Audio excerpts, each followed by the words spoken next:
घने जंगल में बादलों का पहरा था। चारों ओर हरियाली थी, लेकिन कुछ दिलों में नफरत की आग सुलग रही थी। टुन्नू नाम का एक चिड़ा अपनी माँ के साथ एक सुंदर घोंसले में रहता था। एक शाम मूसलाधार बारिश के बीच टुन्नू एक भीगी हुई, सहमी हुई अनाथ चिड़िया रीमा को अपने साथ ले आया।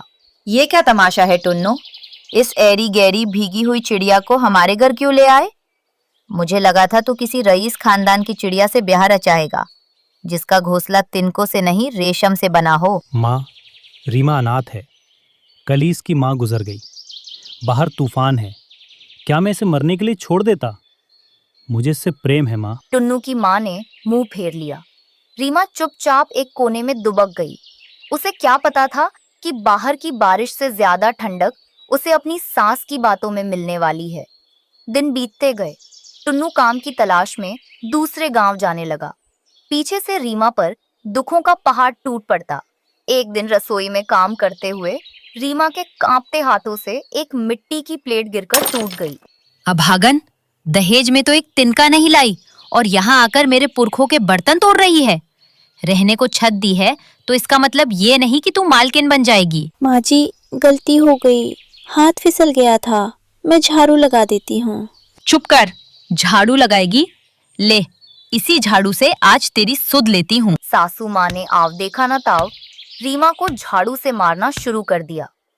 रीमा चुपचाप सहती रही, क्योंकि उसके पास जाने के लिए कोई दूसरा दर नहीं था।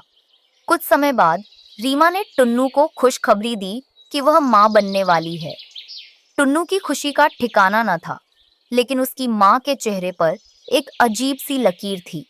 माँ जी, मैं अंडे देने वाली हूँ। ठीक है, खुश होने की जरूरत नहीं। जाकर मेरे लिए गर्मा गर्म गाजर का हलवा बना। काम करने से शरीर चुस्त रहता है।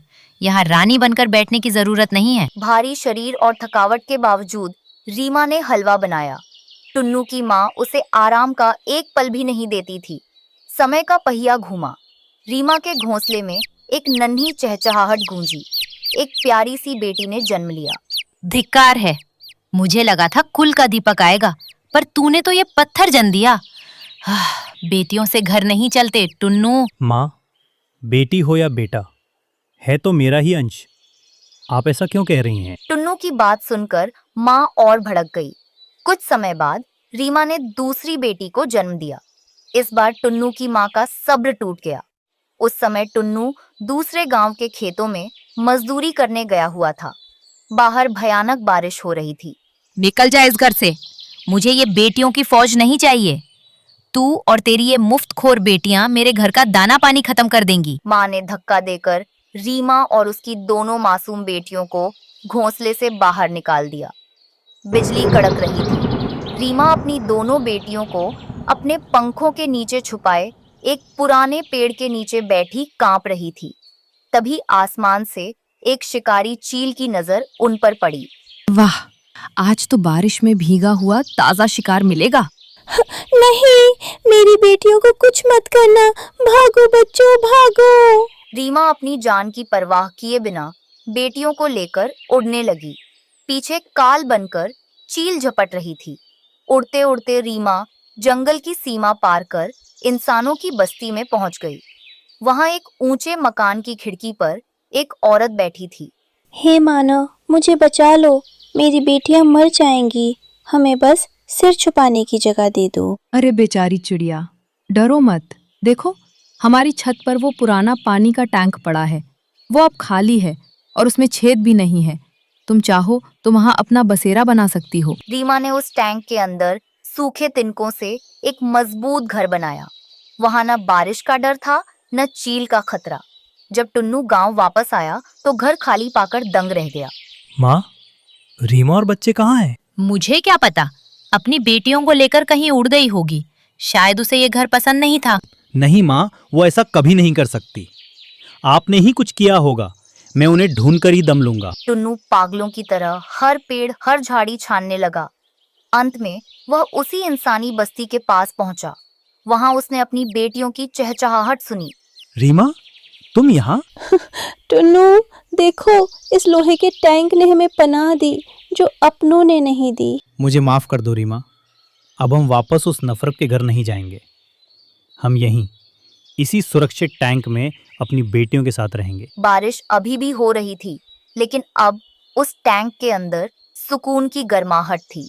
टुन्नू, रीमा और उनकी बेटियां अब एक ऐसे घर में थे जहां ताने नहीं, सिर्फ प्यार था, शिक्षा, आत्मसम्मान के बिना कोई भी महल छोटा होता है, और जहां प्रेम हो वहां एक पुराना टैंक भी स्वर्ग बन जाता है। बर्फ से ढके हिमालय के एक खूबसूरत जंगल हिमवन में, जहां चारों ओर सफेद चादर बिछी रहती थी, रीमा नाम की एक चिड़िया रहती थी। रीमा दिखने में बहुत ही गोल मटोल और भारी भरकम थी। वह इतनी मोटी थी कि जब वह बर्फ पर चलती तो उसके पैरों के गहरे निशान बन जाते थे। रीमा की सबसे पक्की सहेली गौरी कौवी थी।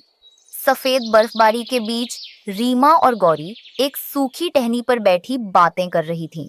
गौरी की शादी हाल ही में कालू कौवे से हुई थी।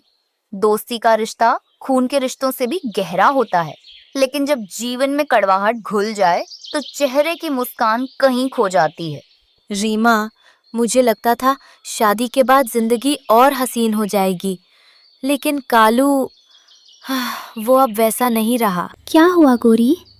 क्या वो अब भी तुम्हें परेशान करता है? गौरी ने अपना पंख थोड़ा हटाया। उसके चेहरे पर चोट के निशान थे। कल उसने सिर्फ इसलिए मुझे मारा क्योंकि मैंने खाने में थोड़ा ज्यादा समय लगा दिया। रीमा, शादी एक पिंजरा है। रीमा यह देखकर अंदर तक कांप गई। उसे लगा कि अगर शादी का मतलब दर्द है तो वह कभी शादी नहीं करेगी। शाम का समय था। बर्फबारी तेज हो गई थी। रीमा के घर में उसकी माँ घोंसले को गर्म रखने की कोशिश कर रही थी। रीमा, कब तक इस तरह घर बैठी रहोगी? टुन्नू का रिश्ता आया है, बहुत ही भला और मेहनती परिंदा है। नहीं माँ, मुझे शादी नहीं करनी। क्या आप चाहती हैं कि मैं भी गौरी की तरह हर रोज मार खाऊं? पुरुष सब एक जैसे होते हैं। हर कोई कालू जैसा नहीं होता बेटा। अकेले जिंदगी काटना इस ठंडे जंगल में नामुमकिन है। एक सुबह गौरी लड़खड़ाती हुई रीमा के घर पहुंची। उसके शरीर पर ताजे घाव थे और वह ठंड से ठिठुर रही थी। रीमा, भाग जाओ यहाँ से। कभी शादी मत करना। पति अच्छे नहीं होते, वे बस अपनी ताकत दिखाते हैं। अचानक गौरी का सांस फूलने लगा। वह अपना सीना पकड़कर नीचे गिर पड़ी। गौरी, गौरी आंखें खोलो। माँ देखो गौरी को क्या हुआ। गौरी को दिल का दौरा पड़ा था।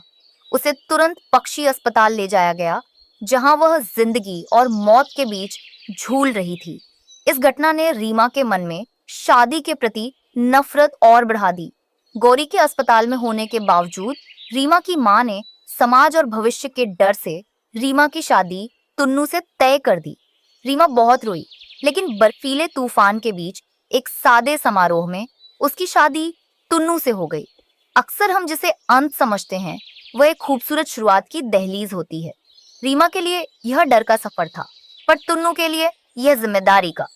शादी की पहले दिन रीमा एक कोने में दुबक कर बैठी थी। उसे डर था कि टुन्नू भी कालू की तरह उसे चोट पहुंचाएगा। रीमा, तुम वहाँ कोने में क्यों बैठी हो?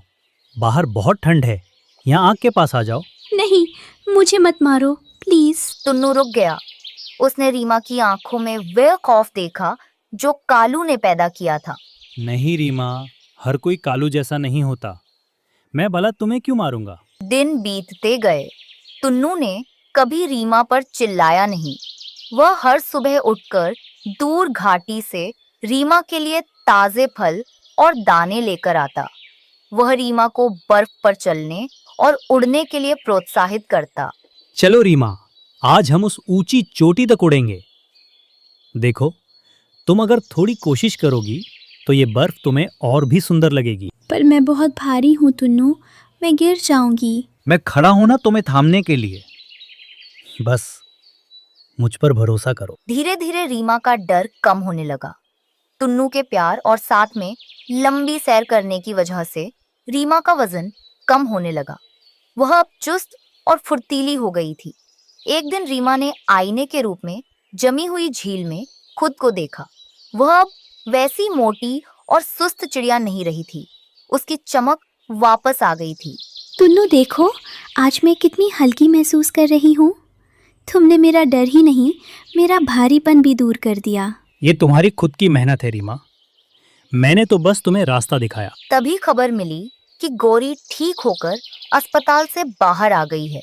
रीमा और तुन्नू उससे मिलने पहुंचे। रीमा, तुम इतनी बदल गई हो और तुम्हारी आंखों में ये चमक कैसी? गौरी, डरना ज़रूरी है ताकि हम संभल सकें, लेकिन डर के साए में जीना गलत है। तुन्नू ने मुझे सिखाया कि हर रिश्ता दर्द नहीं देता। हिमालय की सफेद बर्फ पर अब रीमा के भारी कदमों के निशान नहीं, बल्कि उसकी सफलता और खुशियों की दास्तां लिखी थी। प्यार जब सही इंसान से मिले तो वह घाव नहीं भरता, बल्कि इंसान को नया जीवन देता है। रीमा और तुन्नू अब उस बर्फीले जंगल के सबसे खुशहाल जोड़े थे।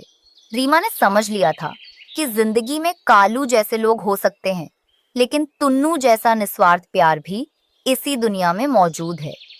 नन्हे बच्चों की चहचहाहट ने उनके छोटे से घोंसले को खुशियों के स्वर्ग में बदल दिया था।